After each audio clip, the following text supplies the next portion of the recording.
الرحمن الرحيم مالك يوم الدين إياك نعبد وإياك نستعين اهدنا الصراط المستقيم صراط الذين أنعمت عليهم غير المغضوب عليهم ولا الضالين بسم الله الرحمن الرحيم قل هو الله أحد الله الصمد لم يلد ولم يولد ولم يكن له كفوا أحد بسم الله الرحمن الرحيم قل هو الله أحد الله الصمد لم يلد ولم يولد ولم يكن له كفوا أحد بسم الله الرحمن الرحيم قل هو الله أحد الله الصمد لم يلد ولم يولد ولم يكن له كفوا أحد دعا ہے خالق کائنات کے عظیم المرتبت بارگاہ میں خداوند عالم بانیان کا اس فرش اعضا کا اہتمام کرنا، آپ تمام مومنین کا اس نورانی فرش اعضا پر چل کر آنا، لنگر نیاز کا اہتمام، تمام پڑھنے والوں کو پڑھنا سننا، مجاہدین کی نوکری اپنی مقدس بارگاہ میں مقبول و منظور فرمائے اور دیگر اس تمام اہتمام کو بارگاہ چہارد معصومین علیہ السلام میں شرف قبولیت عطا فرمائے اور دیگر خصوصاً بارگاہ امام زمان علیہ السلام میں شرف قبولیت عطا فرمائے۔ مالک آل محمد کی عزت و عظمت کا واسطہ اس کا جتنا بھی صحابہ جبلہ مومنین مومنات آدم علیہ السلام حاضرین کے جتنے مرحومین اس بستی کے جتنے سادات مومنین مسلمین دنیا سے گزر چکے ہیں، خصوصاً سید منظور حسین شاہ، سید زبر سلطانہ مرحومہ، سید مہدی شاہ مرحوم، سید شوکت ضمیر، سید اقبال حسین نقوی، دیگر ان کے خاندان کے جتنے بھی مرحومین ہیں، جملہ شہداء ملت سب کے نام اعمال میں استغفار درج فرما، تمام مرحومین کو اعلیٰ علیین میں بلند مقام عطا فرما، پروردگار آل محمد کی عزت و عظمت کا واسطہ خصوصاً جن مرحومین کی سال ثواب کے لیے اس مجلس کے انعقاد کے ان کی قبول پر اپنی رحمتوں کا نزول فرما، جوار معصومین علیہ السلام ان کو پروردگار جگہ نصیب فرما، شفاعت جناب سیدہ طاہرہ سلام اللہ علیہا ان کے شامل حال فرما، پروردگار واسطہ محمد و آل محمد علیہ السلام کا شہداء کو شہداء کربلا کے ساتھ معشور فرما، خصوصاً پروردگار ان ایام میں جو ہمارے مختلف علاقوں میں شہید ہیں، موجودہ اس ٹریجڈی کے مالک تمام شہداء کو شہداء کربلا کے ساتھ معشور فرما، مالک آل محمد کی عزت و عظمت کے واسطہ جتنے مومنین مومنات مریض ہیں بیماری کربلا کے واسطہ شفا کامل و عاجل نصیب فرما، پروردگار اس خصوصاً فرش اعضا کی عزت کا واسطہ شگفتہ بی بی سید طالب حسین شاہ صاحب، سید عقیل جعفر صاحب، پروردگار ان کو صحت کاملہ و عاجلہ نصیب فرما، حاضرین مائیت کے گھروں میں جتنے مریض مالک سب کو صحت کاملہ و عاجلہ نصیب فرما، ان مرضات کی دعائیں صحت کے لیے خصوصاً تاکید کی ہے مالک ان کو بھی صحت کاملہ و عاجلہ نصیب فرما، آل محمد کے چاہنے والے دنیا کے جس کونے میں بھی آباد ان کی جان مال عزت آبرو ناموس کی حفاظت فرما، اشنان آل محمد جہاں کہیں بھی جس لباس میں پروردگار ان کو نصف نابود فرما، پروردگار مشکل ترین ایام ہے، مشکل ترین دور ہے، پروردگار اس دور میں راہ امام حسین علیہ السلام پر اتحاد اور اتفاق کے ساتھ استقامت عطا فرما، پروردگار یزیدیت پھر سر اٹھا رہی ہے، یزید مقابلہ کرنے کی توفیق عطا فرما، مالک جتنے بھی یزیدی اور ان کے جتنے مشترہ ان کو نصف نابود فرما، حسینیوں کو پروردگار آپس میں بین محبت اتحاد اتفاق عطا فرما، ان جوانوں کو شہزادہ علی اکبر علیہ السلام کی نورانی سیرت کے مطابق زندگی گزارنے کی توفیق عطا فرما، بزرگوں کو حضرت حبیب ابن مظاہر کی سیرت پر چلنے کی توفیق عطا فرما، ہماری ماں بہنوں کے پردوں کی حفاظت فرما، ان کو جناب ثانی زہرا سلام اللہ علیہا کی نورانی سیرت کے مطابق زندگی گزارنے کی توفیق عطا فرما، مملکت خداداد پاکستان کی حفاظت فرما، جتنی بھی اس ملک کو ریسٹیبلائز نہ امن کرنے کی کوششیں ہیں پروردگار ان کو نصف نابود فرما، پروردگار مظلومین جہان کو فتح و کامرانی نصیب فرما، مستقبرین جہان کو پروردگار نصف نابود فرما، مالک اس نورانی مجلس میں جتنے ہاتھ تیری بارگاہ اٹھے ہیں یہ قبولیت دعا کی جگہ پروردگار اس پاکیزہ ذکر کا اس نورانی ذکر کا واسطہ سب کی حاجات کو پورا فرما، سب کی مشکلات کو آسان فرما، پردے میں جو میری مائیں بہنیں اپنے ساتھ حاجات لے کر رہے مالک ان کی تمام حاجات کو پورا فرما، پروردگار ہم سب کی سب سے بڑی حاجت ہمارے وارث کے ظہور میں تعجیل فرما، ہم سب کو ان کے نوکروں میں خادموں میں سپاہیوں میں شمار فرما، ظہور امام علیہ السلام کی بامعرفت زمین سازی کرنے کی توفیق عطا فرما، خصوصاً پروردگار اگر ہمارے وجود کا اندر سے گناہ خطائیں لغزشیں کوتاہیاں جو ہمارے اور ہمارے امام کے درمیان رکاوٹ بنی مالک ہمیں اپنے وجود سے ان کو دور کرنے کی توفیق عطا فرما۔ میرے اللہ جتنے بزرگ بیٹھے ہیں ان کا سایہ ہمارے سروں کو دراز فرما۔ مالک واسطہ محمد و آل محمد علیہ السلام کا اس کاروان کو کاروان امام زمان علیہ السلام سے متصل فرما۔ پروردگار ہماری تمام دعاؤں کو مستجاب فرما۔ یا اللہ ہماری تمام دعائیں قبول بحق علی و بحق بطول، اپنی تمام دعاؤں کی قبولیت کے لیے بآواز بلند صلوات۔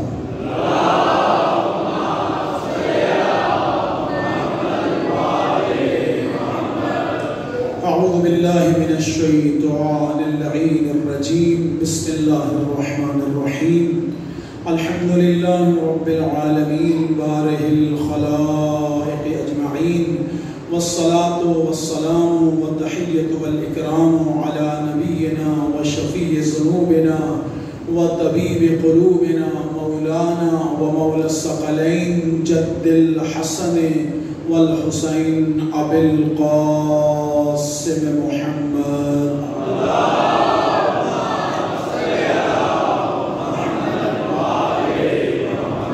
وآلہ الطیبین الطاہرین المعصومین المنتجبین المنتحبین المظلومین الذین اذہب اللہ عنہم الرجس وطہرہم تطہیرا۔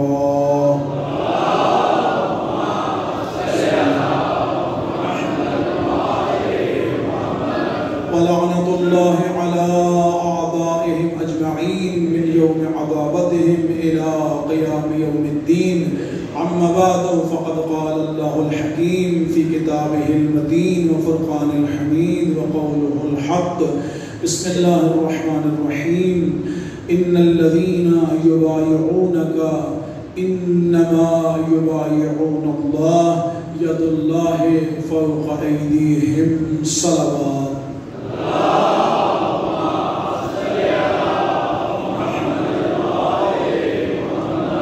آواز سخن اس دعا کے ساتھ کہ خداوند عالم اس نورانی مجلس کو اپنے قرب کا ذریعہ قرار دے اور زبان پر ایسے الفاظ لانے کی توفیق عطا فرمائے جس میں خداوند عالم کی رضا اور خوشنودی اور امام زمان علیہ السلام کی تائید شامل ہو۔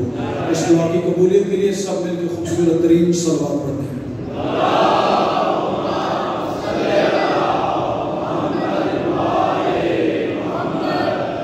خداوند عالم کا یہ ہمارے اوپر احسان ہے کہ خدا نے ہمیں ایسے بادشاہ کی رعیت قرار دیا ہے جس کی بادشاہت فرش پر بھی چلتی ہے، عرش پر بھی چلتی ہے۔ میں نے بالکل وقت نہیں ضائع کرنا، جتنا مجھے وقت بتایا گیا ہے اسی وقت میں رہتے ہوئے اپنی نوکری پوری کرنی ہے انشاءاللہ۔ آپ جتنا میرے ساتھ ہاں ہوں کرتے جائیں گے اتنا مجھے یقین ہوتا جائے گا کہ میری بات جلد سے جلد آپ تک پہنچ رہی ہے۔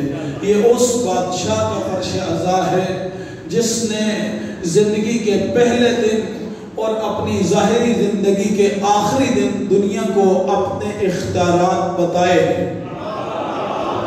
جب پہلا دن تھا زندگی کا حسین بادشاہ کا تو عرش کا مجرم حسین کے دروازے پہ آیا اور حسین نے اسے آزاد کیا۔ تھوڑا سا جاگے گا، میں جملہ کہنا چاہ رہا ہوں۔ جب مولا حسین کی زندگی کا پہلا دن تھا عرش کا مجرم مولا حسین کے دروازے پہ آیا۔ وہ آیا مولا حسین کے دروازے پہ نہیں تھا، آیا رسول اللہ کے دروازے پہ تھا۔ رسول اللہ نے لے آنے والوں سے کہا اسے حسین کے جھولے سے بس کرو۔ لانے والوں سے رسول خدا صلی اللہ علیہ وآلہ وسلم نے فرمایا اسے حسین کے جھولے سے بس کرو۔ اور سامعین محترم، لانے والوں نے بھی حکم عدولی نہیں کی، انہوں نے بھی صرف جھولے سے بس کیا۔ میں بہت سوچتا رہا یا رسول اللہ آپ یہ کرتے، آپ ان فرشتوں سے کہتے مولا حسین کے جسم عطر سے مس کرو تو پھر تو بات بنتی تھی، لیکن آپ نے کہا فقط جھولے سے مس کرو۔ مجھے آپ کی منطق سمجھ نہیں آئی۔ رسول خدا مجھے کہیں گے تو پاگل ہو گیا ہے۔ ایک دن نہیں، 2 دن نہیں، 40 نہیں، 50 سال نہیں، 60 سال کے بعد ظاہری وجود مولا حسین کا شاید ان کی آنکھوں کے سامنے نہ ہو، لیکن دنیا یہ منظر منظر اپنی آنکھوں سے دیکھے گی کہ جس ظرف میں حسین ہوتا ہے اللہ اسی ظرف کے ذریعے دنیا کو شفا عطا کرتا ہے۔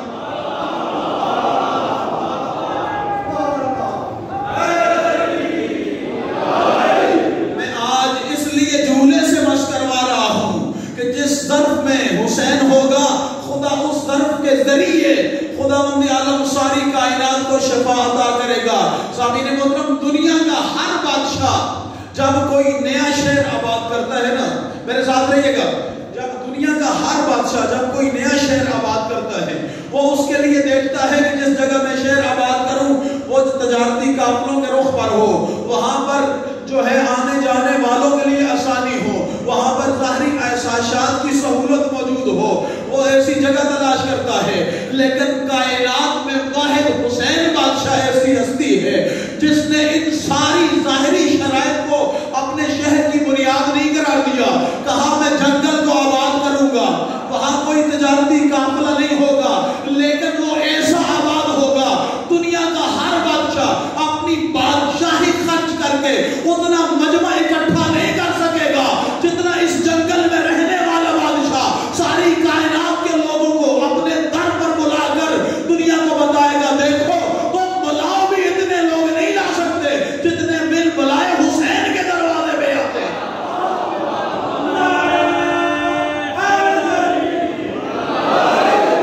تمہارے بلانے پر بھی اتنے نہیں اکٹھے ہو سکتے جتنے بن بلائے مولا حسین کے دروازے پہ آتے ہیں۔ سامعین محترم، آج آپ میں سے کسی بندے کو کارڈ نہیں بھیجا گیا کہ آؤ، فقط اتنا بتایا حسین کا فرش عذاب اچھنے والا ہے، آپ کھچے ہوئے چلے آئے۔ کربلا سے کسی کو اربعین پہ کارڈ نہیں آتا، لیکن دنیا کھچی ہوئی چلی جاتی ہے۔ یہ دنیا کا کھچا ہوا چلا جانا اس بات کی دلیل ہے کہ دنیا کے جتنے بادشاہ ہیں ان کی جسموں پر حکومت ہے، اور حسین وہ بادشاہ ہے جس کی تمہارے جسموں پر نہیں تمہارے دلوں پر حکومت چلتی ہے۔ نعرہ تکبیر، نعرہ رسالت، نعرہ حیدری، حسینیت، حسینیت، یزیدیت، یزیدیت۔ ماشاءاللہ، بہت خوبصورت آپ نے سماعت فرمایا۔ سامعین محترم، پہلا دن ہے عرش کے مجرم کو آزاد کیا، زندگی کا ظاہری آخری دن ہے، فرش کا سب سے بڑا مجرم حسین کے دروازے پہ مجرم بن کے آیا۔ حسین نے اس کو بھی آزاد کیا، آزاد کر کے دنیا کو بتایا کہ دیکھو میں وہ بادشاہ ہوں، عرش والوں کو بھی میرے در سے آزادی ملتی ہے، فرش والوں کو بھی میرے در سے آزادی ملتی ہے۔ لیکن سامعین محترم، قابل توجہ بات جو ہے وہ یہ ہے حسین کتنا کریم ہے، حسین کی کریمی کو ذرا سمجھیے۔ عرش والے مجرم کو آزاد کیا نا، عرش والے مجرم نے فضا میں اپنے آپ کو بلند کیا اور پھر کہا ہم مثلی، کسی دوسرے فرشتے نے کندھا ہلایا، کہا اسی جملے پہ پکڑا گیا تھا، اس نے کہا پہلے بے دلیل کہہ رہا تھا اب دلیل کے ساتھ کہہ رہا ہوں، کہا اب تیرے پاس دلیل کیا ہے، کہا میرے پاس دلیل یہ ہے مم مثلی انا عتیق الحسین، مجھ جیسا کون ہے، میں حسین کا آزاد کرتا ہوں۔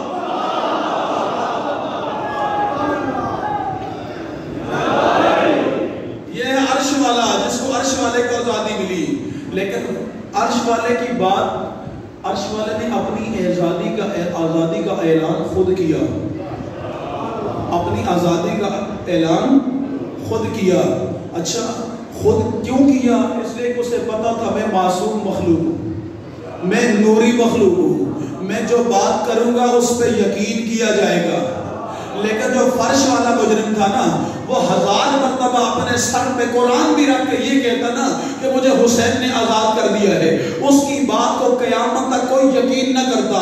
اس لیے حسین اتنا کریم ہے، اس کو آزاد کرنے کے بعد قیامت تک کے لیے حدیث شریف میں یہ بات رقم کروا دی، انت حر الدنیا والآخرہ، اے حر تجھے حسین نے آزاد کیا ہے، تو دنیا میں بھی آزاد ہے، آخرت میں بھی آزاد ہے۔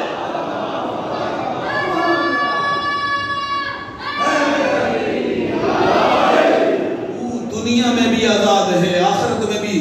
کیوں بولا آپ اس کو آزاد کرے؟ کہا اس کی بات پہ یقین نہیں کیا جائے گا، لیکن لیکن میں حسین جب بات کروں گا دنیا کو یقین آئے گا اور پھر ہر ایک کے لیے قیامت تک دروازے حریت کھل جائے گا. تو جتنا بھی بڑا مجرم ہے حسین کے دروازے پہ آ تو صحیح.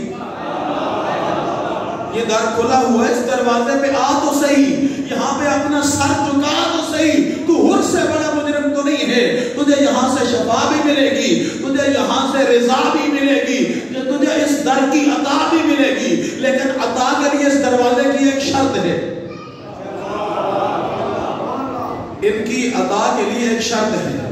اس روایت کو جو پڑھنے جا رہا ہوں, آیت اللہ جواد ذہنی تہرانی نے حسین ابن علی مدینہ کا مدینہ کتاب کے مقدمہ میں نقل کیا ہے, اور لوائد الاحزان میں اس روایت کو نقل کیا کہ دو کتابوں کے حوالے سے پڑھ رہا ہوں. ایک شخص آیا مولا حسین کے دروازے پر, کہا مولا میری حاجت ہے, آپ مشکل کشا ہیں, مشکل کشائی فرمائیے.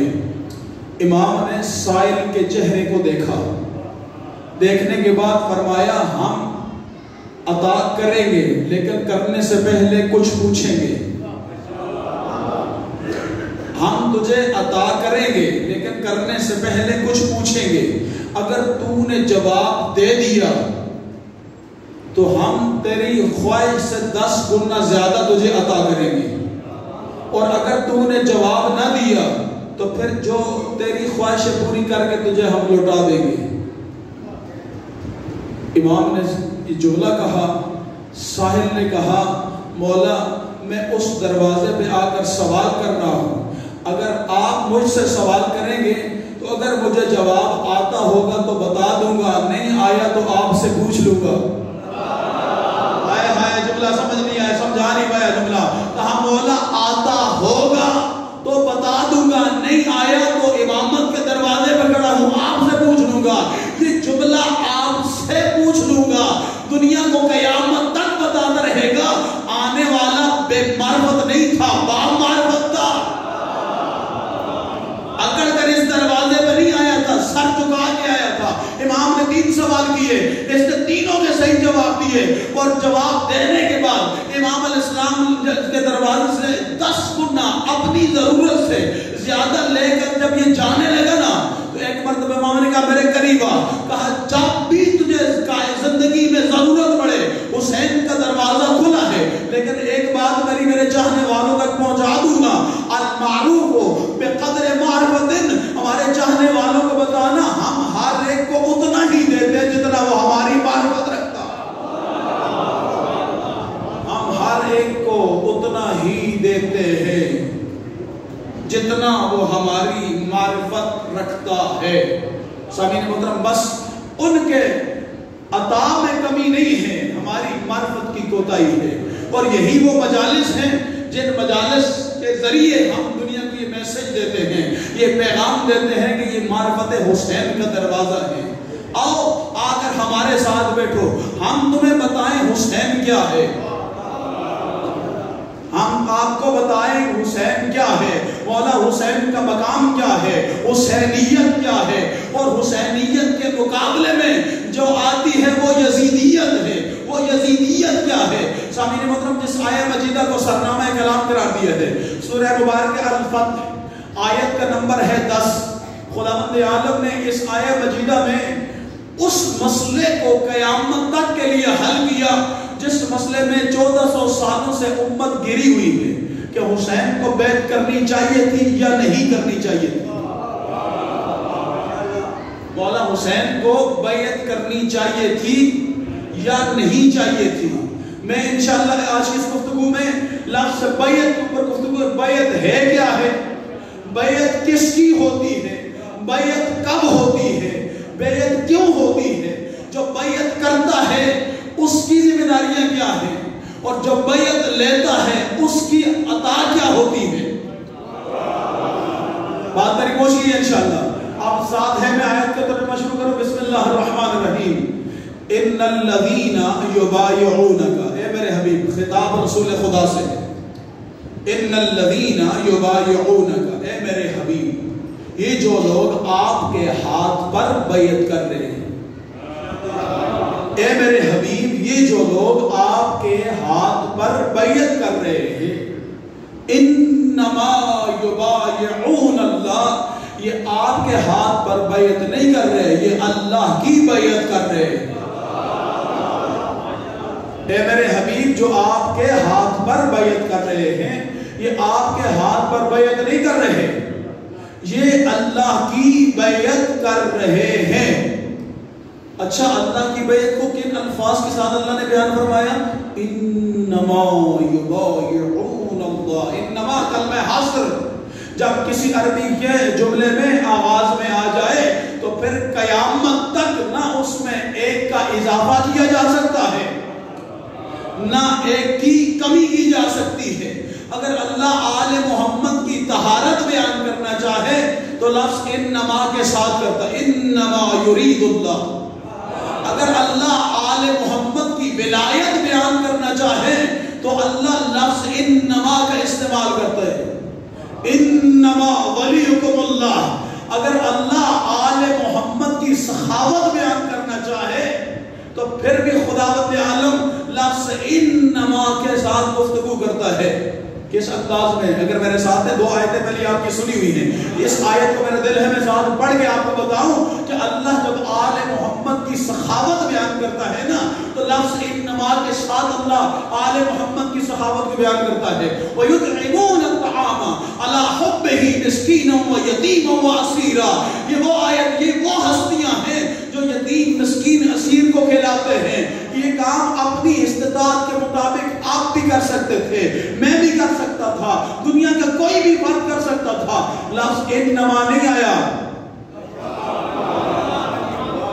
آپ آل محمد جتنا نہیں کھلا سکتے لیکن اپنی استطاعت کے مطابق کسی نہ کسی کو کھلا سکتے ہیں، لفظ انما نہیں آیا۔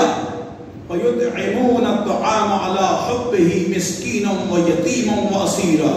اب اگلی آیت پڑھوں، انما نطعمکم لوجہ اللہ لا نرید منکم جزاء ولا شکورا۔ انما نطعمکم لوجہ اللہ، اللہ دنیا کو بتاتا ہے تم کھلا سکتے ہو لیکن تم جتنی بھی کوشش کرو تم خالص اللہ کے لیے نہیں کھلا سکتے۔ آل محمد وہ ہستیاں ہیں جب یہ کھلاتے ہیں تو یہ کیا کہہ کر انما نطعمکم لوجہ اللہ، ہم جو تجھے دے رہے ہیں یہ کسی بندے کو راضی کرنے کے لیے نہیں، یہ اللہ کے لیے دے رہے ہیں، اور دینے کے بعد تجھ سے شکریہ کے بھی طلبگار نہیں۔ یعنی جب اللہ آل محمد کی سخاوت بیان کرتا ہے تو کس انداز میں؟ لفظ انما، یعنی ایسے کھلانے والے صرف اور صرف آل محمد ہیں، ایسے سخی صرف اور صرف یہ ہیں۔ یعنی خدا کی قسم میں جب ان آیات مجیدہ کو پڑھتا ہوں نا انما والی، تو انما والی آیات ہر آیت ایک سے بڑھ کر ایک کمال کی آیت ہے۔ اگر ولایت بیان ہو تو انما سے، طہارت بیان ہو تو انما سے، سخاوت بیان ہو تو انما سے، اور اگر ان کی بیعت کا تذکرہ ہو انما یبایعون اللہ، اللہ کہتے ہیں صرف اور صرف ان کے ہاتھ پر بیعت نہیں، یہ اللہ کی بیعت ہے۔ یہ تو بیعت ہے، یہ تم یہ نہ سمجھو کہ ہم نے رسول اللہ کے ہاتھ پہ بیعت کر لی ہے، نہیں، یہ صرف اور صرف اللہ کی بیعت ہے۔ یہ کس کی بیعت ہے؟ یہ اللہ کی بیعت ہے۔ آگے آیت آگے بڑھی، ید اللہ فوق ایدیہم، اے میرے حبیب یہ جو ان کے ہاتھوں پر ہاتھ ہے نا، جملے کی لذت لیجئے گا، یہ جو ان کے ہاتھوں پر ہاتھ ہے میرے حبیب یہ کسی کا نہیں، یہ اللہ کا ہاتھ ہے۔ یہ کس کا ہاتھ ہے؟ ان کے ہاتھوں کے اوپر، ید اللہ فوق ایدیہم، ان کے ہاتھوں کے اوپر جو ہاتھ ہے میرے حبیب یہ تیرا ہاتھ نہیں، یہ اللہ کا ہاتھ ہے۔ خدا کی قسم اللہ جانے قاری صاحب نے کتنی مرتبہ لحن کے ساتھ اس آیت کو سپیکر میں پڑھا ہوگا، لیکن پڑھنے کے بعد اسے آج تک نبی کا ید اللہ سمجھ نہیں آیا، علی کا ید اللہ کیا سمجھ آئے گا؟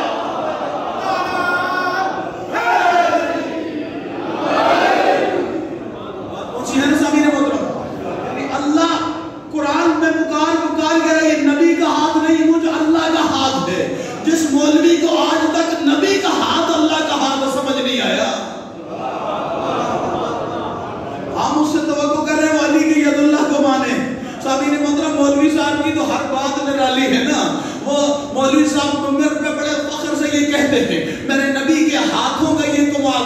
کہ اگر ہاتھ میں کوئی کنکر آتا تھا تو کنکر پہ ادھر ہاتھ کے ساتھ مس ہوتا تھا، ادھر کلمہ پڑھتا تھا، ادھر کلام کرتا تھا، ادھر رسول خدا کی ثنا بیان کرتا تھا۔ میں نے مولوی صاحب نے کہا، مولوی صاحب نے علی کا بغض اتنا تو سینے میں نہ بساؤ کہ نبی کے ہاتھ پر آئے کنکر بولے تجھے کوئی اعتراض نہیں، اگر نبی کے ہاتھ میں علی قرآن سنائے تجھے درد کیوں ہوتا ہے؟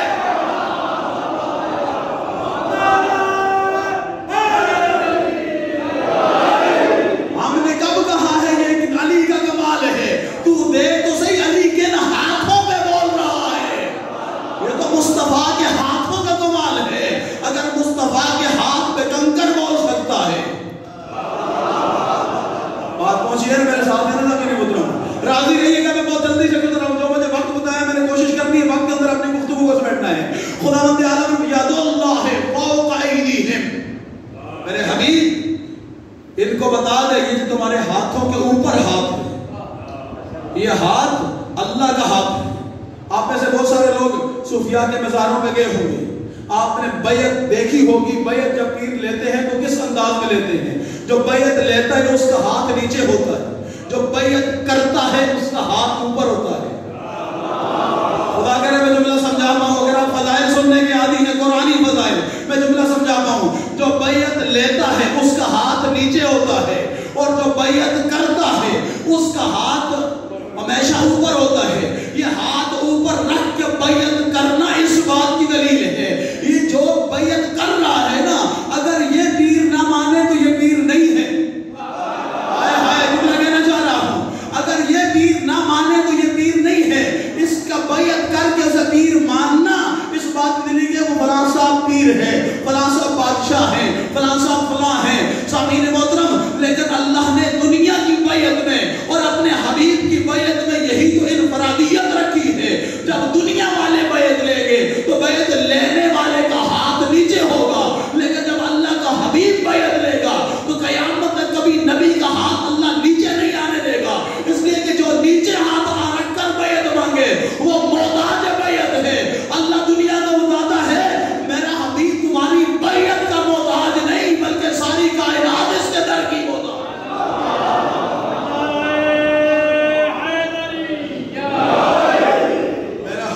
تمہاری بیعت کا محتاج نہیں بلکہ ساری کائنات میرے حبیب کی محتاج ہے۔ یہ اس کا احسان ہے کہ اس نے تمہارے ہاتھوں کے اوپر ہاتھ رکھ کے تم سے بیعت لے لی ہے۔ یہ میرے حبیب کا احسان ہے۔ یہ بیعت ہے کیا ہے؟ بیعت عربی لغت میں لفظ بے سے ہے، با یا عین، با یا عین، بے۔ اس بے کے معنی ہے کوئی چیز بیچنا، فار سیل، یہ چیز برائے فروخت ہے۔ یعنی جب کوئی چیز بیچی جا رہی ہو نا تو 5 چیزوں کا ہونا ضروری ہے۔ کوئی بھی چیز اگر بیچنی ہو تو 5 چیزوں کا ہونا ضروری ہے۔ کون کون سی 5 چیزیں؟ سب سے پہلے جو چیز بیچنی ہے وہ چیز موجود ہو، بیچنے والا موجود ہو، خریدنے والا موجود ہو، چیز کے بدلے میں کیا دینا ہے وہ چیز موجود ہو۔ خدا کرے میں سمجھا پاؤں، چیز کے بدلے میں کیا دینا ہے وہ چیز موجود ہو، اور 5ویں چیز اس کی کوئی سند، اس کی کوئی تحریر موجود ہو، اس کی کوئی سند اور کوئی اس کی تحریر موجود ہو۔ کتنی چیزیں ہونی چاہیے بیعت کرتے وقت؟ 5 چیزیں ہیں۔ خدا نے ان 5 کے بغیر ہر جگہ ہی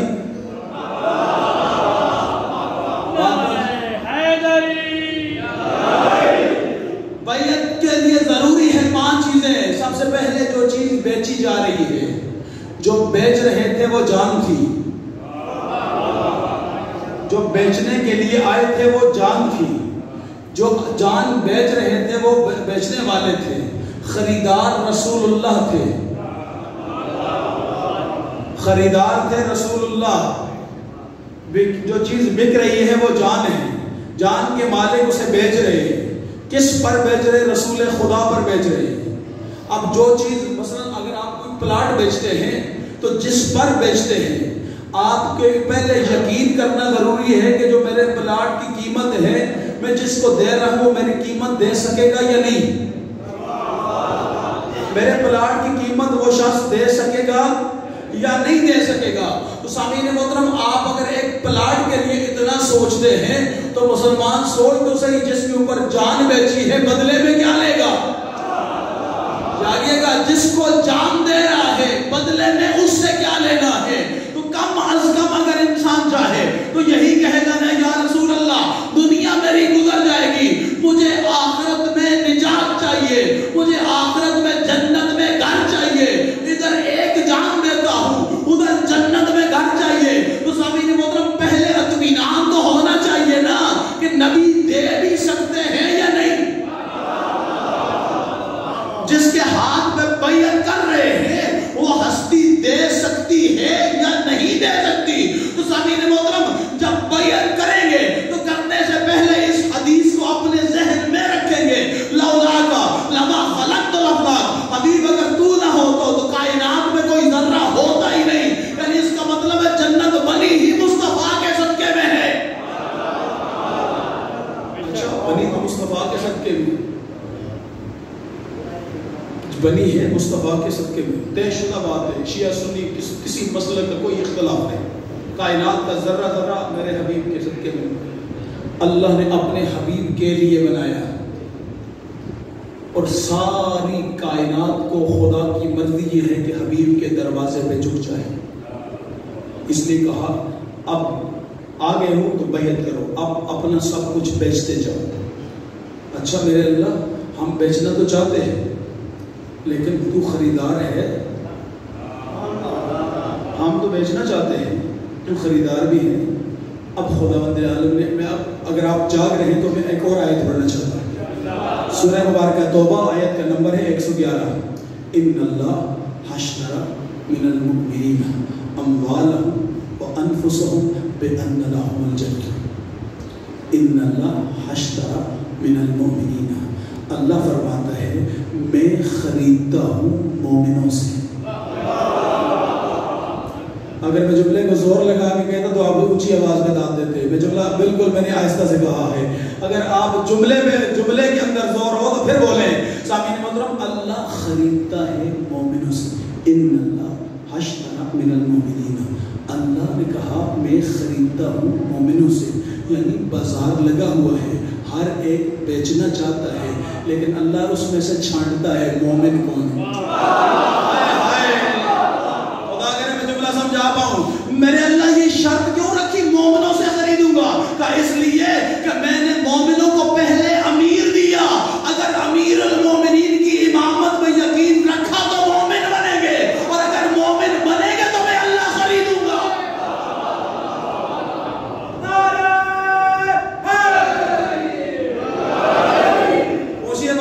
اللہ اشتری من المؤمنین اموالهم وانفسهم، اللہ نے کہا میں خریدوں گا لیکن ہر ایک سے نہیں خریدوں گا، صرف مومن سے، ہر ایک سے نہیں خریدوں گا۔ میں نے کہا اتنی کڑی شرط کیوں؟ کہا پہلے مومن کی تعریف تو پڑھ، مومن ہوتا کون ہے؟ مومن ذرا سی تکلیف آئے علم اتار کے گھر میں رکھ کے غائب ہو جائے ایسے نہیں کہتے۔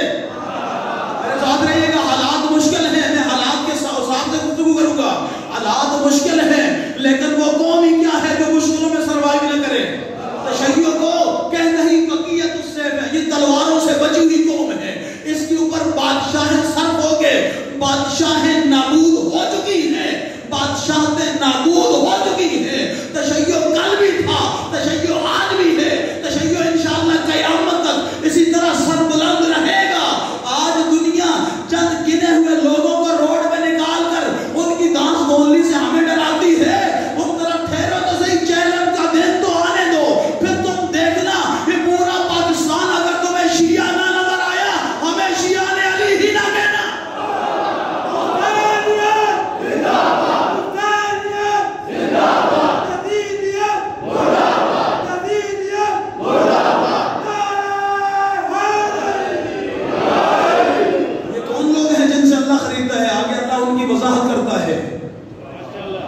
قاتلون فی سبیل اللہ، یہ اللہ کی راہ میں جہاد کرتے ہیں۔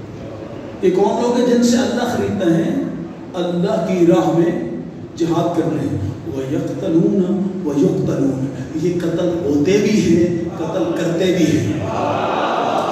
آئے ہے میرے ساتھ رہیے گا، میں آپ کو آیت کے ساتھ ساتھ مومن کی تعریف سنیے جن سے اللہ خریدار ہے، جن کی بیعت کو اللہ نے قبول کیا ہے، ان کی تعریف سنیے۔ یہ کون لوگ ہیں؟ یہ قتل ہوتے بھی ہیں اور ضرورت پڑے تو کرتے بھی ہیں، یہ کبھی ڈرتے نہیں۔ یہ کون لوگ ہیں؟ وعد اللہ حقا، اللہ کا ان کے ساتھ وعدہ ہے۔ کہاں پر؟ فی التورات والانجیل والقرآن، اللہ نے ان کی تقدیر لکھ دی ہے، تورات میں بھی، انجیل میں بھی، قرآن میں بھی۔ سمجھ آیا کہ آپ نے بیچا، سند اللہ نے کہاں لکھی ہے؟ تھوڑی علمی بات بھی سنا کریں، آپ نے بیچا، بیچنے کی سند کہاں لکھی ہے؟ تم دنیا کے چند کاغذات اٹھا کے لے آؤ، ہم تمہارے سامنے قرآن رکھیں گے، آؤ ہم نے جو بیچا ہے اس کی سند اللہ کا قرآن ہے۔ ہم جو بیچ رہے ہیں اس کی سند کیا ہے؟ اللہ کا قرآن۔ اللہ کہتے ہیں وعد اللہ حقا، یہ اللہ کا ان کے ساتھ حق وعدہ ہے۔ التورات والانجیل والقرآن، تورات میں بھی ہے، انجیل میں بھی ہے، قرآن میں بھی ہے۔ ہم نے ان کی تقدیر لکھ دی ہے، ان سے اللہ خریدتا ہے جن کے ساتھ اللہ نے وعدہ کر لیا ہے۔ اب اللہ اگلا جملہ بڑا خوبصورت کیا، فاستبشروا ببیعکم الذی بایعتم، یہ وہ لوگ ہیں جنہوں نے اللہ کی بیعت کر کے بہترین سودا کیا ہے۔ یہ وہ لوگ ہیں جنہوں نے اللہ کی بیعت کر کے، اللہ کی بیعت کر کے، اللہ کی بیعت کر کے اس کے ساتھ فاستبشروا، ان لوگوں کو، پس ان لوگوں کو خوشخبری سناؤ۔ لفظ فاستبشروا، پس جلدی سے ان لوگوں کو، کن لوگوں کو؟ جو راہ خدا میں جہاد کرتے ہیں، کن لوگوں کو؟ جو راہ خدا میں مارتے بھی ہیں، مارے جاتے بھی ہیں، کن لوگوں کو؟ جن کی سند تحریر نجات کی اللہ نے قرآن بنایا ہے، جن کی جنت کو اللہ نے قرآن میں لکھا ہے۔ ان کو کہو کہ جنت تمہیں کس سلے میں دی جا رہی ہے؟ فاستبشروا ببیعکم الذی بایعتم، ان کو خوشخبری دے دو تم نے جو اللہ کے ساتھ سودا کیا ہے، تم نے جو اللہ کے ساتھ تجارت کی ہے، تم نے جو اپنی جان اللہ پر بیچی ہے، یہ بہترین سودا ہے۔ ذالک هو الفوز العظیم، اور تمہاری سب سے بڑی کامیابی یہی ہے کہ تم نے سودا اللہ سے کیا ہے۔ تمہاری کامیابی کیا ہے؟ تمہاری کامیابی یہی ہے کہ تم نے سودا اللہ سے کیا ہے۔ تو سامعین محترم اب سمجھ آ گیا نا، اللہ ہر ایک تو خریدتا ہی نہیں۔ اللہ سے قرآن میں کتنے انسانوں پہ کتنی کیٹیگری اللہ نے بیان کی ہے؟ کافر، مشرک، منافق۔ کافر، مشرک، منافق۔ آپ اظہار برات کریں کافروں سے کیا کہیں گے؟ لا الہ الا اللہ۔ مشرکین سے اظہار برات کریں گے محمد الرسول اللہ۔ جب منافقین سے اظہار برات کریں تو کیا کہیں گے؟ آئے ہائے، نہیں سمجھا؟ جب منافق سامنے آئے تو آپ کیا کہیں گے؟ علی ولی اللہ۔ ادھر تو نے علی کی ولایت کا اعلان کیا، ادھر منافق کا چہرہ کھل کے سامنے آ گیا۔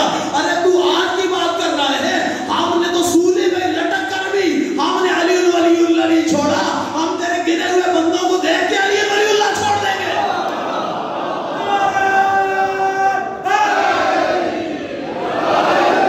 ایک نہیں، ہماری 1000 جانیں ہوں حسین پہ قربان، ہم نے تو بچے مانگ کے لیے ہی حسین سے ہیں، اور لیے ہی اس لیے ہیں کہ حسین مانگ آپ سے رہے ہیں۔ اگر کبھی آپ کو ہمارے ان بچوں کی ضرورت پڑی تو آپ کے راستے سے اچھے نہیں ہیں، آپ کے مکتب سے اچھے نہیں ہیں، آپ کے کاروان سے اچھے نہیں ہیں۔ جس طرح ہم آپ سے لیتے ہوئے نہیں شرماتے، اسی طرح ہم آپ کے راہ میں ان بچوں کو قربان کرتے ہوئے کسی سے نہیں شرمائیں گے، بلکہ سعادت سمجھیں گے۔ اور دنیا نے تاریخ میں، پاکستان کی تاریخ میں ایسی مائیں بھی دیکھی ہیں۔ کوئٹہ کی ایک ماں 100 جنازوں کے پاس بیٹھی رو رہی تھی، ایک میڈیا والے نے اس کے ہاتھ میں مائک پکڑایا اور پوچھا کیوں رو رہی ہو؟ اس نے کہا میرے 5 بچے تھے، 5 حسین کی راہ میں قربان ہو گئے۔ کہا بچوں کے لیے رو رہی ہو؟ بچوں کے لیے نہیں رو رہی، رو اس بات پہ رہی ہوں اللہ اتنے اور دیتا وہ بھی حسین پہ قربان کرتی۔ جس قوم کے پاس ایسی مائیں ہوں، جس قوم کے پاس ایسی مائیں، اسے دھمکی سے ڈراؤ گے تم؟ تمہاری ہمت ہے؟ ہاں البتہ ایک چیز ہے جس کی وجہ سے دشمن استفادہ کر سکتا ہے، دشمن ہمیں شکست خوردہ کر سکتا ہے، وہ ایک چیز ہے۔ میری باتوں پہ ناراض نہ ہوئیے گا، میرے اس آبا امامے کی کچھ ذمہ داریاں بھی ہیں، میں فضائل آپ کی مرضی کا پڑھتا ہوں اور پڑھنا چاہیے بھی اس ممبر سے، لیکن اس کے ساتھ ساتھ اپنی ذمہ داریوں سے غافل بھی نہیں ہے۔ اس وقت جس حالات سے ہم گزر رہے ہیں، آپ سے ایک سوال ہے، ہم حضرت سلیمان فارسی صحابی رسول ہیں، ہم جب حضرت سلیمان فارسی کا ذکر کرتے ہیں تو ہم ان کو ایمان کا کون سا درجہ دیتے ہیں؟ 10واں درجہ۔ حضرت ابو ذر کو ایمان کا کون سا درجہ دیتے ہیں؟ 9واں درجہ۔ شاباش، آقا صاحب نے بہترین انداز میں وضاحت کر دی۔ سوال میرا آپ سے یہ ہے کہ آپ ابو ذر کو 10واں درجہ کیوں نہیں دیتے؟ آپ سلمان فارسی کو 10واں درجہ دیتے ہیں لیکن ابو ذر کو 10واں درجہ کیوں نہیں دیتے؟ اس لیے کہ درجہ بنانے کا اختیار آپ کو نہیں، ایمان کو ہے۔ ہائے ہائے، جملہ سمجھیے گا میرا، درجوں کا اختیار آپ کے اور میرے پاس نہیں، درجے دینے کا اختیار صرف امام کے پاس ہے۔ میں نے ایک بہت جب بڑے مجمع میں، اہل سنت کے مجمع میں جملہ کہا تھا کہ میں نے کہا تقسیم کا اختیار پوری کائنات میں صرف اللہ نے اس روئے زمین پر اور آخرت میں صرف ایک ہستی کو دیا ہے، اس کا نام علی ہے۔ اس دنیا میں مومن اور منافق کی تقسیم کرتے ہیں اور آخرت میں جنت اور جہنم کی تقسیم کرتے ہیں۔ نعرہ تکبیر، اللہ اکبر، نعرہ رسالت، یا رسول اللہ، نعرہ حیدری۔ سامعین محترم، اس دنیا میں مومن اور منافق کی تقسیم علی کرتے ہیں اور آخرت میں جنت اور جہنم کی تقسیم کا اختیار میرے نبی نے علی کو دیا۔ ہم نے نہیں دیا، ہم نے مانا ہے۔ ہم نے علی کو امام بنایا بھی نہیں، ہم نے امام مانا ہے۔ یہ دنیا کو بتانا چاہیے ہمیں، ہمارا عقیدہ کیا ہے؟ ہم نے امام نہیں بنایا، ہم نے امام مانا ہے۔ ارے بنانے کا اختیار اللہ نے نبیوں کو نہیں دیا۔ بنانے کا اختیار جب اللہ نے نبیوں کو نہیں دیا تو پھر آپ کو کس نے اختیار دیا تم بنا لو امام؟ بنانے، ہمیں ماننے کا حکم دیا ہے کہ امام ماننا ہے۔ اچھا ماننا کیسے ہے؟ کہا پہلے پہچاننا ہے پھر ماننا ہے۔ آئے ہائے، توجہ رہے میری بات پہ، پہلے پہچاننا ہے پھر ماننا ہے، بغیر پہچانے ماننا بھی نہیں۔ آپ نے یہ حدیث سنی ہے نا سب کی، من مات ولم یعرف امام زمانہ مات میتۃ جاہلیہ۔ اس حدیث کو بیان کرنے والے حضرت عبداللہ ابن عمر ہیں،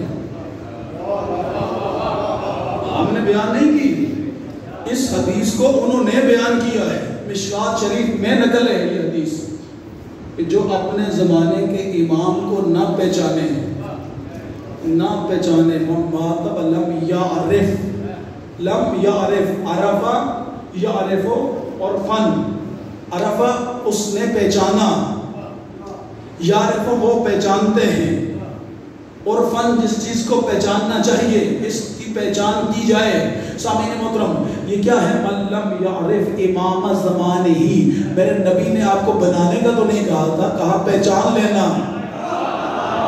آیت اللہ العظمت کی وجہ سے کسی نے یہی سوال کیا تھا کیا شبر نے اپنے زمانے کے امام کو دیکھا تھا یا نہیں؟ تو انہوں نے بھی یہی سارے ہلا کے جواب دیکھا تھا لیکن پہچانا نہیں، دیکھا تھا لیکن پہچانا نہیں۔ سامعین محترم، ہمیں یہ حکم یہ ہے ہی نہیں کہ بنائیں، ہمیں تو حکم تھا پہچانے، ہمیں جو نبی نے بتایا ہم نے پہچان لیا، بس جب سے پہچانا پھر ہمارا دل ہی نہ چاہا کہ اس دروازے سے کسی اور دروازے پہ جائے، اس لیے کہ یہاں کوئی کمی تھی ہی نہیں۔ ہم نے علم مانگا تو علم دیا، ہم نے شجاعت مانگی تو شجاعت بتائی، ہم نے سخاوت پوچھی تو سخاوت میں سب سے بڑھ کر ایک تھا۔ کائنات کی جتنی صفات تھی ہر صفت ایک یا دو درجے کسی دروازے پہ نظر آئی، لیکن جس دروازے سے صفات کو معراج ملی وہ آل محمد کا دروازہ ہے۔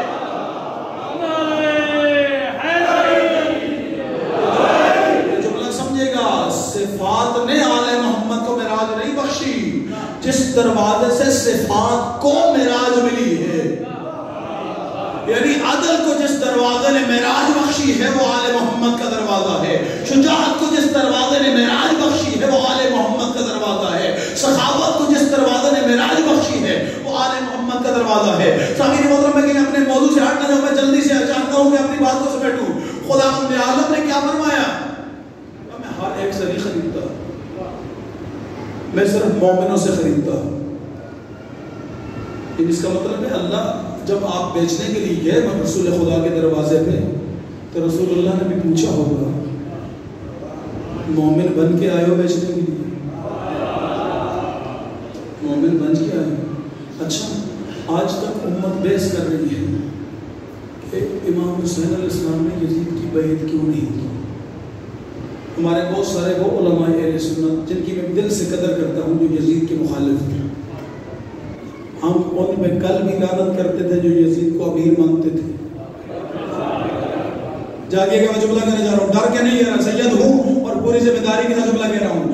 جو کل بھی یزید کو امیر مانتے تھے ہم پر کل بھی لعنت کرتے تھے، جو آج بھی یزید کو امیر مانے آج بھی لعنت کرتے ہیں، تو قیامت تک یزید کو امیر مانے گا۔ ہم اس پہ بابانگے توحل اعلان خواہش کے لیے ہمیں اپنی نسلیں ہی کیوں نہ کٹانی پڑے۔ ہم نے نہ کل یزید سے ڈرے ہیں، نہ آج ڈرتے ہیں، نہ قیامت تک انشاءاللہ ڈریں گے۔ سامعین محترم، بس جو جملہ کہنا چاہ رہا تھا، ان دو ابو ذر اور سلمان کی ایک درجے کا فرق کیوں ہے؟ کیوں فرق ہے؟ اس کا مطلب یہ درجے کا فرق بتا رہا ہے کہ جو معرفت سلمان کی تھی وہ ابو ذر کی نہیں تھی، جو معرفت ابو ذر کی تھی وہ مقداد کی نہیں تھی، جو معرفت مقداد کی تھی وہ ابو حذیفہ یمانی کی نہیں تھی۔ حالانکہ یہ چار وہ ہیں جن کے متعلق معصوم فرماتے ہیں ساری دنیا جنت کی مشتاق ہے، جنت ان کی مشتاق ہے۔ آؤ صحابہ کے فضائل بھی ہم سے سنو نا، مرضی کے صحابہ نہ منواؤ، جن کو نبی نے کہا ہے سارے صحابہ جنت کے مشتاق ہیں اور جن صحابہ کی جنت مشتاق ہے۔ اور یہ جملہ میں نے اپنی طرف سے نہیں کہا، علامہ طارق جمیل صاحب نے بابا کے تو بیان کر دیا ہے، ممبروں سے آج کل ان کے یوٹیوب پہ اس کے اوپر کلپ بھی پڑے ہوئے ہیں، آپ دیکھ سکتے ہیں، جن کی یہ بھی صحابہ کرام ہیں جن کی جنت مشتاق ہے۔ تو جملہ کہنا چاہ رہا تھا یہ جو ان کے درجے ہیں، یہ درجے بتا رہے ہیں کہ معرفت میں ایک جیسے نہیں ہے۔ کبھی ابو ذر نے سلمان کی ٹانگ کھینچی ہو، کبھی سلمان نے ابو ذر کے اوپر طنز کیا ہو کہ تو میرے جلدی معرفت میں کیوں آیا ہے؟ کبھی ابو ذر نے مقداد کو کوئی جملہ کہا ہو؟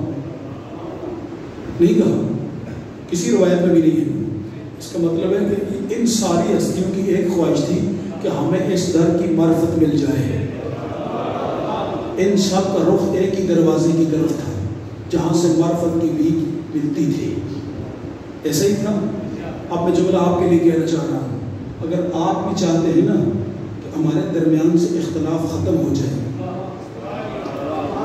ہم ایک پرچم عباس کے نیچے ایک امت بن جائیں، ہم ایسی امت بنیں جو یزیدیت کی نابودی کا سبب ہو، جو یزیدیت کے مقابلے میں مستحکم امت ہو، جس امت کی ایک للکار سے حکومت وقت کو اپنا فیصلہ بدلنا پڑے، جس امت ایسی امت جو اپنی اتحاد و وحدت کی ایسی مثال قائم کرے کہ جو ایک پتہ بھی نہ توڑے لیکن وقت کے وزیر اعلیٰ کو سر جھکا کے اپنے ہاؤس سے نکلنا پڑے۔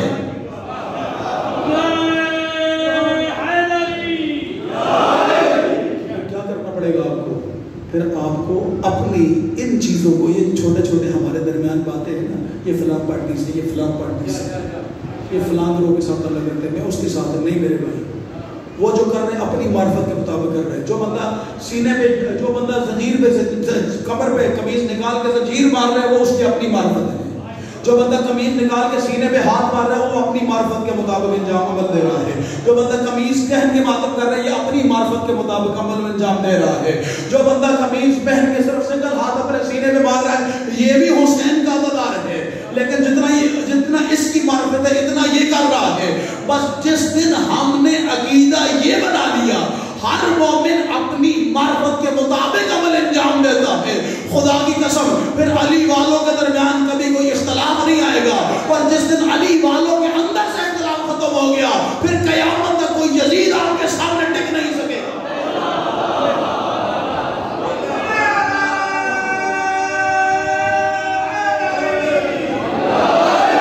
میرے بتائے ہوئے وقت سے 10-15 منٹ اوپر لگ گئے ہیں آپ کے، تھکے تو نہیں آپ؟ میری ذمہ داری تھی۔ ہاں اگلا جملہ جو کہنا چاہ رہا ہوں، ابھی ایک نابکار نے ہمیں سپیکر پہ چیلنج کیا ہے کہ پاکستان میں شیعوں کی 10% تعداد کی نہیں ہے۔ ہم یہ نہیں کہتے ہماری کتنی تعداد ہے، اس لیے کہ ہم تو تعداد والے ہیں ہی نہیں۔ ہم نے تو کبھی تعداد پہ فخر کیا ہی نہیں، ہم نے کبھی تعداد پہ، اگر آپ کا دل کرتا ہے تو میں آیت پڑھ دیتا ہوں۔ پڑھوں آیت؟ سورہ مبارکہ المائدہ آیت کا نمبر 100 ہے۔ سورہ مبارکہ المائدہ آیت کا نمبر ہے 100۔ آیت پڑھوں، بہت خوبصورت آیت ہے۔ کبھی قرآن کی آیات کو تو آنکھیں کھول کے پڑھا کریں، انشاءاللہ لذت بخشتی ہیں۔ جوانوں آپ کے لیے کہہ رہا ہوں کہ قرآن کے ساتھ جتنا دل لگائیں گے نا، قرآن آپ کو اتنے ہی اہل بیت کے قصیدے سنائے گا، کیونکہ ہے ہی اہل بیت کا قصیدہ نا قرآن۔ سامعین محترم، کس آیت پڑھ رہا ہوں؟ بسم اللہ الرحمن الرحیم۔ هل يستوي الخبيث والطيب؟ قرآن کہتے ہیں کیا خبیث اور طیب برابر ہو سکتے ہیں؟ کیا خبیث اور طیب برابر ہو سکتے ہیں؟ یہاں تک آیت نے نکھیڑا کیا، جدائی دی، یہ خبیث ہے، یہ طیب ہے، یہ ایک جیسے، یہ خبیث ہے۔ میں جملے کو ریپیٹ کر رہا ہوں، سب میرے ساتھ۔ آیت کا اگلا ایسا پڑھوں گا، آخری بندے تک میں یادگار لانا چاہوں گا آپ سے۔ سامعین محترم، آیت کو کتنی خوبصورت ڈال دیا۔ حل یستوی الخبیث والطیب، کیا خبیث اور طیب برابر ہو سکتے ہیں؟ اللہ نے یہاں پر جدائی کی، خبیث اور ہے، طیب اور ہے، جو ان کو ملا دے وہ چور ہے۔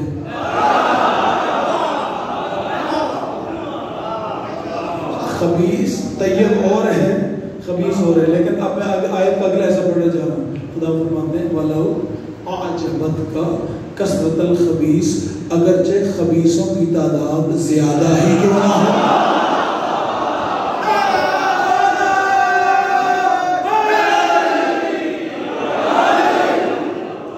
ہم نے کبھی تعداد کا بھروسہ نہیں کیا، ہم ہمیشہ استعداد کا بھروسہ کرتے ہیں۔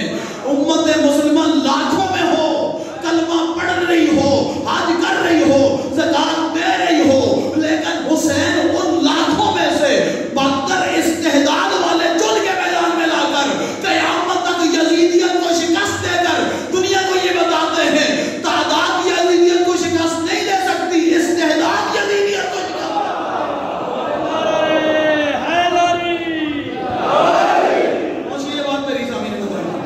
البتہ ان کے سوال کا جواب ضرور دینا ہے، اور وہ کیسے دینا ہے؟ آنے والا اربعین، ہمیں کوئی اجتماع کرنے کی ضرورت نہیں ہے، کہ کوئی پیسہ خرچ کرنے کی ضرورت نہیں ہے۔ بس کرنا کیا ہے؟ میرا بھائی، باپ، بیٹا، بیٹی، بچہ سر پہ لبیک یا حسین، لبیک یا عباس، لبیک یا زینب، لبیک یا مہدی کی پٹی ہو، اور جلوس ادا میں اربعین والے دن اس کی حاضری ہو۔ میں خدا کی قسم تمہیں گارنٹی سے کہتا ہوں، تم ایک ہاتھ بھی سینے میں نہ مارنا، فقط تمہارا اس حالت میں اظہار وجود کر کے ایک مرتبہ لبیک یا حسین کی صدا بلند کرنا پاکستان میں یزیدیت کو نابود کر دے گا۔ لبیک یا حسین، لبیک یا حسین، لبیک یا حسین، لبیک یا حسین، لبیک یا حسین، لبیک یا حسین، لبیک یا حسین، لبیک یا حسین، لبیک یا حسین، لبیک یا حسین، محمد آل محمد۔ بس میرا میسج پہنچ گیا آپ تک۔ سامعین محترم، پھر بھی دنیا اس بات پہ اڑی ہے، بس میں بات کو کنکلوڈ کر رہا ہوں، پھر بھی دنیا اس بات پہ اڑی ہے کہ آخر حسین بیعت کر لیتے ہیں۔ اتنے بڑے بڑے لوگوں نے بیعت کر لی، اچھا جن نے کہا نا ٹھیک کیا حسین نے بیعت نہیں کی، انہوں نے کیا جملہ کہا؟ انہوں نے کہا کہ چونکہ یزید فاسق تھا، فاجر تھا، زانی تھا، شرابی تھا، بد کردار تھا، اس وجہ سے امام حسین نے یزید کی بیعت نہیں کی. میں جملے کو بدل رہا ہوں. تمام عالم اسلام کے لیے میسج ہے ہمارا, پورے چیلنج کے ساتھ میسج ہے. میں جملے کو بدل رہا ہوں. اگر یزید نیک ہوتا, پاک ہوتا, پاکردار ہوتا, نمازی ہوتا, کیا حسین بیعت کر لیتے؟ تو نے حسین کو پہچانا ہی نہیں. یزید کو سوچ, یزید حسین سے مانگ کیا رہا تھا اور حسین نے یزید کو دیا کیا ہے؟ کیا چیز حسین نے نہیں دی یزید کو؟ یزید مانگ رہا تھا حسین کا ہاتھ, اور حسین کا ہاتھ حسین کا تھا نہیں. میں بات کو سمجھنا, حسین کا ہاتھ حسین کا تھا ہی نہیں. حسین دیتے کیسے؟ سامعین محترم, کیوں؟ اس لیے کہ اگر نبی کا ہاتھ نبی کا ہوتا, میں بالکل بات کو سمجھ رہا ہوں, اگر نبی کا ہاتھ نبی کا ہوتا تو پھر ہر غیرہ اٹھ کے مانگ لیتا. لیکن نبی کا ہاتھ کو اللہ نے کہا یہ ہے میرا ہاتھ.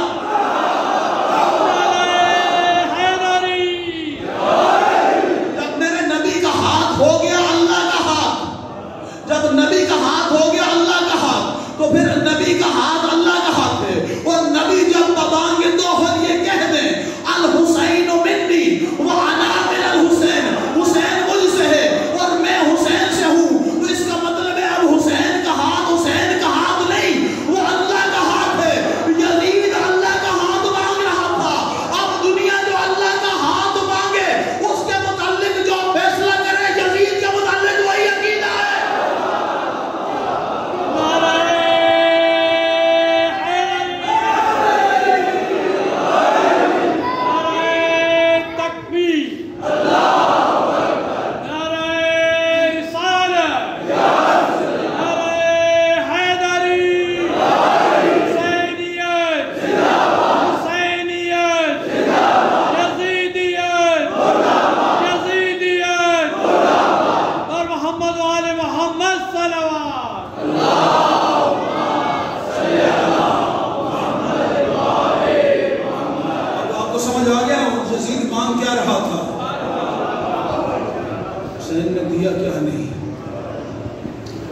جس دور میں بھی حسین نہیں دیں گے نا, پھر یزید سر اٹھائے گا. آج بھی یزید نے پھر سر اٹھایا ہے حسینیوں سے ہاتھ مانگنے کا. اپنا ہاتھ ہمارے ہاتھ میں دے کر کہو کہ جو ہم کہیں گے وہ مانو گے. ہم نے حسین کو پڑھا ہی نہیں. خدا کی قسم, تم نے مولا حسین کو نہیں پڑھا. اگر تم مولا حسین کے خطبات پڑھتے تو تم پہلے خطبے میں ہی سمجھ جاتا کہ کبھی ان کا ہاتھ تمہیں نہیں مل سکے گا. جب حسین نے کہہ دیا مثلی لا یبائی مثلی, اس کا مطلب ہے حسین نے دو بندوں کے درمیان تو بات چھوڑی نہیں, دو نظریوں کی بات بنا دی. اب آپ سے ہمارا نظریہ چھیننا چاہتے ہو. پھر حسین نے یہاں پر بھی بات ختم نہیں کی. اس لفظ مصر کو حسین نے کہاں کہاں استعمال کیا, ذرا سوچیے گا تاریخ میں. فرماتے ہیں الاسلام علی السلام, اس اسلام پر حسین کا سلام. کس اسلام پر حسین کا سلام ہے؟ اذا قد بلیت الامت بمثل راعی یزید, مثل راعی یزید, مثل راعی یزید. اس حسین, اس اسلام پر حسین کی فاتحہ, اس حسین کو, اس اسلام کو حسین کا سلام. ایسا اسلام حسین کو چاہیے ہی نہیں. میں جملہ کہوں صاحب کہ کون سا اسلام نہیں چاہیے حسین کو؟ کہا جس اسلام میں یزید جیسا شخص امت مسلمہ کا حاکم, یہ نہیں کہ یزید حاکم ہو, کہا مثل راعن یزید, جس اسلام میں یزید جیسا شخص امت مسلمہ کا حاکم بن کے امت مسلمہ پر حکومت چلائے. یہ مثل رائن کہہ کر حسین نے آپ اور مجھے مخاطب کیا. کہا کہ اگر آج کے یزید کو میں للکار رہا ہوں اور کل کو یزید سر اٹھا کر تمہارے سامنے کھڑا ہو تو اسے بھی کہنا تیرے اسلام پر حسین فاتحہ پڑھ چکے ہیں, میں کیسے قبول کر لوں؟ پھر میں نے پوچھا مولا اگر میری زندگی میں دو راستے آ جائیں میں کیا کروں؟